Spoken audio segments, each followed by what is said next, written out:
সকাল থেকে কক্সবাজার শহরের দুটি গুরুত্বপূর্ণ জনসেবা কেন্দ্র, পাসপোর্ট অফিস এবং হাসপাতালে মোবাইল কোর্ট পরিচালনা করি।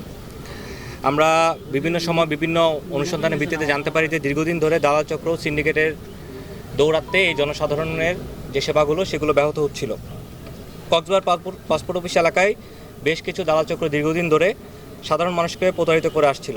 অনেক আবেদনকারী যারা নিজেরা আবেদন করতে পারে না, তারাই দালালদের মাধ্যমে সেই আবেদনগুলো করে থাকতো এবং পাসপোর্ট অফিসের ভিতরে বাধার সম্মুখীন হতো।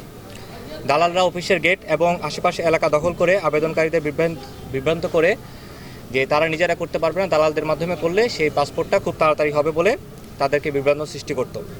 তারা অতিরিক্ত টাকা দাবি করে ভুল তথ্য দিয়ে আবেদন জমা নেওয়া, যার ফলে আবেদন বাতিল হতো এবং লম্বা সময় সাধারণ মানুষদের অপেক্ষা করতে হতো। অনেকে জানেন না যে অনলাইন আবেদন সম্পূর্ণ ফ্রি এবং নিজেদেরই এগুলো করা সম্ভব। এই অজ্ঞাতটাকে পুঁজি করে দালাল চক্ররা সাধারণ মানুষের এই সুযোগটাকে হাতিয়ে নিত এবং টাকাগুলো আত্মসাৎ করত।